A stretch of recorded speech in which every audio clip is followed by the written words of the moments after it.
جيسبر انكم تكونوا كاملين بخير وعلى خير، اموركم مزيانه وكلشي عندكم هذاك. مرحبا بكم معايا اليوم فيديو جديد عندي في لاشين. الفيديو ديال اليوم ان شاء الله غادي يكون عباره على الجزء الثالث ديال الفيديوهات اللي قبل.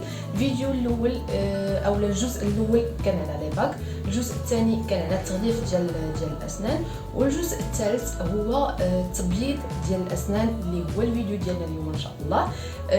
غادي نقول لكم جميع المعلومات اولا التجربه ديالي مع التبييض ديال الاسنان، وشنو المعلومات اللي خاصكم ديروا في دماغكم قبل ما تمشيو ديروا التبييض، وشنو اللي خاصكم تبعدوا عليه من بعد ما ديروا التبييض. اليوم ان شاء الله غادي نقول لكم هادشي كامل. دونك الا كان كيهمكم هذا الفيديو اولا الموضوع ديال الفيديو بقاو معايا حتى الاخر، وما تنساوش تخليو لي اللايك ديالكم، شاركوا في لاشين وفعلوا الجرس باش يوصلكم اي حاجه حتى جديده. دونك بداو الفيديو ديالنا. الو لي في نهضروا على اول حاجه قبل ما نهضروا على تبييض الاسنان، هما شنو الحويجات اللي كيتسببوا لينا في ان السنينات ديالنا كيصفاروا. هما قله الغسيل و ديك الماكله اللي كتكون ملونه بزاف، بحال مثلا تشربي اتاي وما تغسليش سنانك موراها، تشربي القهوه وما تغسليش سنانك، تشربي المناضه وما تغسليش سنانك. هادو كلهم حويجات كيخليو السنان ديالنا يصفاروا مع المده. داكشي كيتراكم، داك الكالكير كيتراكم على السنان ديالك، ما كيبقاش غير شيته وغتحيدي داك الكالكير، لا كيولي وسط من السنه، يعني السنه كتمص داك الكالكير وكتولي هي في حد ذاتها صفراء. يعني واخا تبيضي واخا ديري اي وصفه واخا ما عرف شنو ديري ما كيتحيدش من غير الا مشيتي عند الطبيب اللي كيحيد لك داك الكالكير اولا ديك الصفوريه من وسط ديال السنه. وهذا الشيء هو اللي درت انا. مشيت عند الطبيبه ديالي اللي ديجا هضرت لكم عليها في الفيديو اللي قبل. مشيت عندها باش ندير البلونشيمون. اول حاجه فاش كتمشي ديري البلونشيمون كدير لك واحد البرودوي كيعزل ما بين السنه واللثه، يعني باش اللثه ديالك ما كتاثرش. كدوز لك واحد البرودوي على اللثه ديالك باش داك البرودوي اللي كيتحط على السنان ما كيتسربش اللثه ديالك، حيت كيحرق، يعني فريمون كيسبب واحد الضرر في اللثه ديالك الا مشى حتى قاسها. غادي نوريه لكم هنايا في التصويره. كما كتشوفوا هذاك اللي زرق في اللثه هو اللي كيكون عازل ما بين داك البرودوي الاحمر وما بين اللثه ديالك، حيت داك البرودوي الاحمر فريمون كيحرق في اللثه.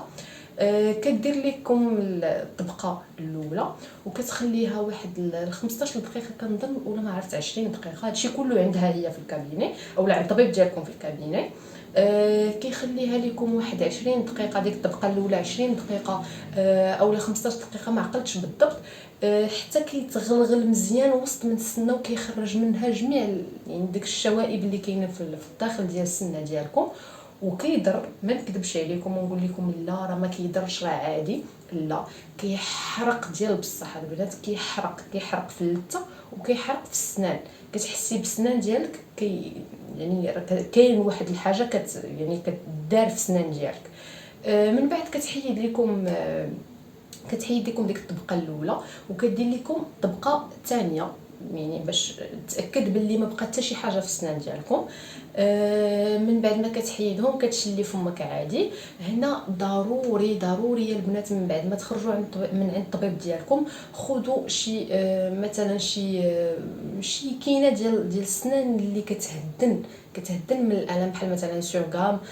خذوها ديال 200 ماشي ديال 100 باش كتكالمي شويه داك الحريق ديال السنان ديالكم، حيت من بعد كتولي تحسوا بحال السنان ديالكم بحال كيضرب فيهم واحد الضو، كتحسوا بحال الصعق كاين في السنان ديالكم، كتكونوا جالسين ما عليكم ما بكم حتى كتقفزوا.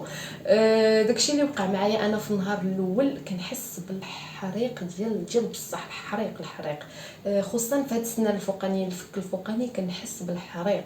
يعني داك البرودوي تيلمون مجهد على السنان، حيت خاصو يخرج داك الشيء اللي شربات السنه، يعني ديك الصفوريه اللي كاينه وسط من السنه. هنا من بعد ما كتدوز ديك الحصه الاولى اللي كدير لكم فيها داك البرودوي، كتجي الحصص ديالك نتي في الدار، كتعطيك واحد البرودوي. قلت لكم البنات كتاخذوا واحد البرودوي اللي كديروا به البلونشيمون في الدار، كيكون على هذا الشكل بحال هكا. هذا كيكون عامر بالبرودوي، دابا راه واحد ديجا استعملته. كيكون عامر بالبرودوي وكتعطيكم واحد الكوتيير بحال هذا، هو ديال السيليكون باش ما كيضرش لكم اللثه ديالكم، حيت اللثه كتكون ملتهبه ديك الساعه. باقا مازال ما براتش، باقي داك التاثير ديال البرودوي ديال البلونشيمون عند الطبيب كيكون مازال ما براش. دونك هادو من الاحسن انهم يكونوا ديال السيليكون باش كتخليهم بسهوله ما كيضروكش. كديروا هاد البرودوي وكديروا قطيره يعني نقيطه في كل سنه في هاد الكوتير وكتركبوه كتنعسوا به. كديروه في الليل اكيد من بعد ما كتغسلوا سنانكم، ما ديروش هكا غير قبل ما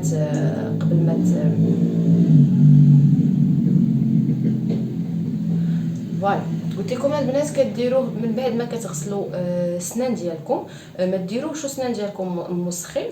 كديروا على السنينات ديالكم وركزوا على السنان اللي كيكونوا من القدام وعلى النياب بالخصوص النياب، حيت هما اللي كيكونوا شادين الصفوريه بزاف. كتنعسوا به ولا غد الليل كتشلوا السنان ديالكم وكتغسلوهم عادي. غير هي الشتاء باش تكونوا يعني باش كتكونوا كتغسلوا السنان ديالكم تكون فريمون رطبه البنات، رطبه يعني الا لقيتوا شي حاجه رطب من الرطوبيه ديروها، حيت اللثه كتكون باقا مجروحه. انا ديك الفتره اللي كنت درت البلونشيمون كانت اللثه ديالي بحال فيها تقيبات، يعني ملتهبه، باقي فيها داك التاثير ديال البلونشيمون. وكنت الخطا اللي كنت درت واحد البروز شويه حرشه، كيهبط الدم بدا كيسير ليا وزادت التهابات اكثر. مشيت خديت واحد البامبوش واحد اخر كانت عطاتو ليا الطبيب، غادي نخلي لكم التصويره ديالو هنايا. هذا ديال اللثه الا كانت كتسيل بالدم او لا عندك شي مشكل في اللثه، باش عاد شويه تكلمات ليا اللثه وشويه بدات كتجمع. عاد خديت شيته وحده اخرى غادي نوريها لكم. فوالا البنات، هي هذه الشيته ديالها اولا الشعيرات ديالها رطبين، ما كتحسيش بهم في اللثه ديالك، ما كتحسيش بهم كيجرحوا لك اللثه.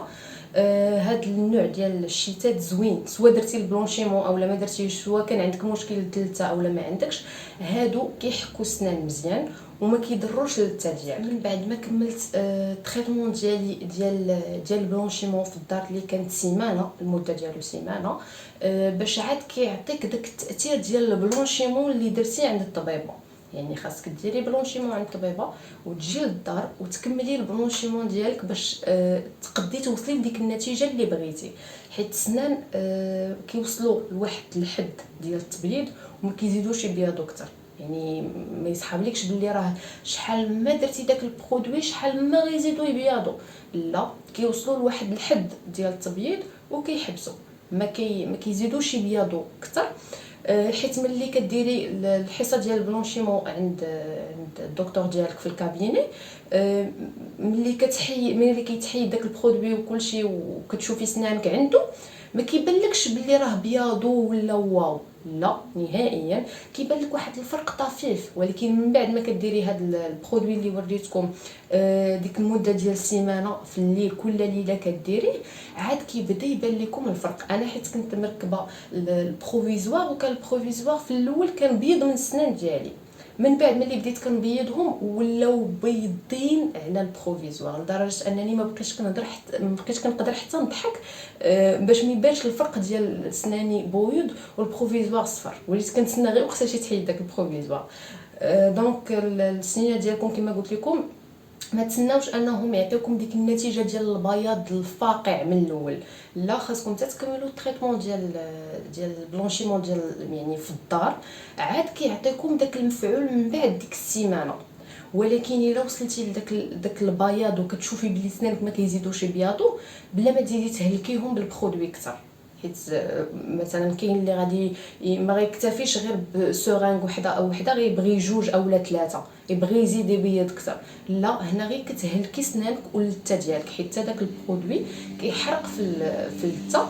كنت واقيلا حسيت بشي نهار اولا يومين حسيت بداك الصعق في السنان ديالي، بحال الضو كيضربك في سنانك. من بعد ولا عادي، ما بقيتش كنحس به كيحرقني بزاف في اللثه ديالي، مي حتى هو راه مجهد على السنان. من بعد ما كملت الحصص ديالي ديال البلونشيمون في الدار، رجعت عند الطبيبه ديالي، قلت ليها واش ناخذ بالنسبه للدونتيفريس واش نستعمل اي واحد اولا نستعمل شي حد يعني شي حد شي معجون اللي يكون متخصص على السنان اللي كيكون مديور ليهم التبييض.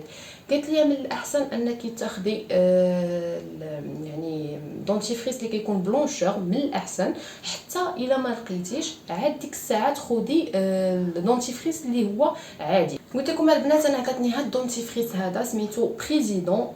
ديجا قلبت عليه في الفرماسيانات ما لقيتش، يعني قليل اللي كنلقاه عنده، لقيتو عند واحد كاين في الرباط. خديتو ديجا راني بادياه. زوينه البنات، الا زعما سوا دايرين بلونشيمون اولا ما دايرينوش. الا كنتو دايرينو من الاحسن خذوا هذا، الا ما كنتوش دايرينو خذوا هذا. كيبيض السنان، كينقي، كتحسي بالسنان ديالك كيبان فيهم داك المفعول من بعد ما كتبداي تغسلي كتحسي بالمفعول ديال داك الدونتيفريس في السنان ديالك. وعاد حاجه اخرى البنات تستعملوها مع داك الدونتيفريس اللي هو هذا البامبوش هذا، سميتو ليستيلين سوان بلونشور. هذا زوينه البنات، من بعد اسبوع كيبدا يبان لكم الفرق في السنينات ديالكم. كتاخذوا وكتحلوا القرعه وكتعمروا كتخويو في هاد الغلاقه هذه وكتشلوا به السنان ديالكم لمده ديال 60 ثانيه. هي كتبينها لكم هنا، غتقراو غتلقاو زعما كيفاش غادي تستعملوه. من بعد ما كتغسلوا سنانكم كتشلوا به، هو يعني كتخليه هو اخر حاجه غادي ديري في السنان ديالك وغتمشي تنعسي. كتشلوا به 60 ثانيه مزيان يوصل الفم ديالكم كامل.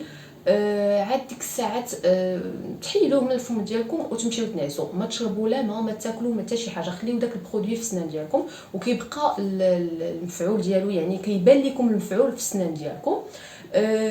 حاجه اخرى بغيت نوصيكم عليها، هي في الوقيته اللي تكونوا كديروا داك التريتمون ديالكم ديال البلونشيمون في الدار، ممنوع تشربوا القهوه، ممنوع تشربوا اتاي، اي حاجه فيها ملونات بعدوا عليها. بحال مثلا الخيزو براسو راه فيه واحد الماده اللي كتصفر السنان، كتبقى شاده في السنان.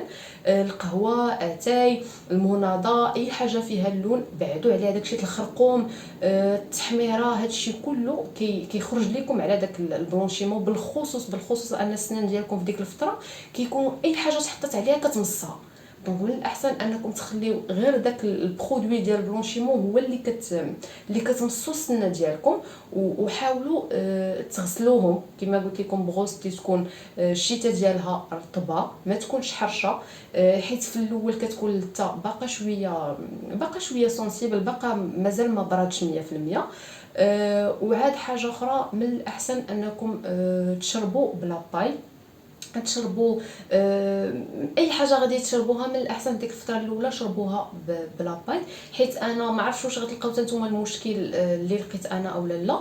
انا في الاول فاش كنت كنشرب مثلا حليب اولا شي حاجه كنحس بالضران في السنان ديالي، دونك اضطريت انني نبقى نشرب اي حاجه يعني كنديرها في فمي كنشربها بلا باي هكا باش نخفف داك الضرر على السنان ديالي. اي فوالا، كانوا هادو هما المعلومات اللي بغيت نبارطاجي معكم على البلونشيمون. اول حاجه ما كيبانش داك ليفي كيما كنعرفوا حنا البلونشيمون كنقولوا راه غير غيدار على السنان صافي راه غادي يوليو السنان ديالي حليب. لا، فاش كتكوني في الكابيني اولا عند الطبيب ديالك ما كيبانلكش البلونشيمون ديك الساعه حتى كتكملي التريتمون ديالك حتى كتكملي التريتمون ديالك في الدار عاد كيبان لك داك ليفي ديال البلونشيمون ديالك. ثاني حاجه حاولوا انكم كما قلت لكم ما تاخذوا حتى شي حاجه فيها اللون او اللي تصفر السنان ديالكم في ديك الفتره، حيت اي حاجه كتشربها السنان اولا كتشربها السنه ديالكم. واخر حاجه غادي نقول لكم البنات على البلونشيمون هي من بعد ما كتسالي الحصص ديالك في الدار كتلاحظي باللي كدوز واحد اليومين 3 ايام السنان ديالك كيكونوا في الاول بداك البلونشيمون ضاويين، يعني باين فيهم داك البلونشيمون بيضين، ولكن من بعد كتبداي تحسي بداك الدوغري ديال البياض بدا شويه كينقص، ماشي كيتحيد. ما ديروش كيما درت انا، تخيلت في الاول قلت ويلي صافي البلونشيمون تحيد، كليت شي حاجه ولا درت شي حاجه ولا شي حاجه ما هياش البلونشيمون مشى ليا. لا، كيكون داك التاثير ديال البرودوي غادي وكيخفف، يعني كيشد، هو راه كيشد لكم في السنان ديالكم ولكن شويه كيخفف، ما كيبقاوش السنان ديالك بحال كيضويو. هنايا اللي نبغي نقول لكم هي البلونشيمون، الا تهليتي فيه غيدوم لك عوام، وإلا ما تهليتيش في السنينات ديالك غيدوموا لك شهور اولا قل حتى من شهر. خاص السنان ديالك يتغسلوا، يعني تواظبي على السنينات اولا الغسيل ديال السنينات ديالك 2 المرات في النهار، ما تكثروش كافيه، حيت كيقولوا الشيء لا تزاد على حده كيتقلب لضده. 2 مرات كافيه تغسلي السنينات ديالك في الصباح وفي العشيه. وحتى هذا البامبوش اللي وريت لكم راه كتغسلوا به اولا كتشلوا به في الصباح وفي العشيه، يعني 2 مرات، مهم 2 مرات في النهار. اي فوالا البنات، كان هذا هو الفيديو ديالي ديال اليوم. نتمنى انكم تكونوا استفدتوا معايا وخديتوا هكا معلومات اللي تفيدكم. نتلاقاو ان شاء الله فيديو جديد. ما تنساوش انكم تخليو لي لي لايك ديالكم، شاركوا في لاشين وفعلوا الجرس باش يوصلكم اي حاجه حتى جديده. كما ديما بغيتوا تقولوا لي اي فكره او تقولوا لي اي حاجه بغيتوني نعرفها، غادي نخلي لكم الانستغرام ديالي باش تكونوا قراب مني اكثر. دونك نتلاقاو ان شاء الله فيديو جديد مع موضوع جديد.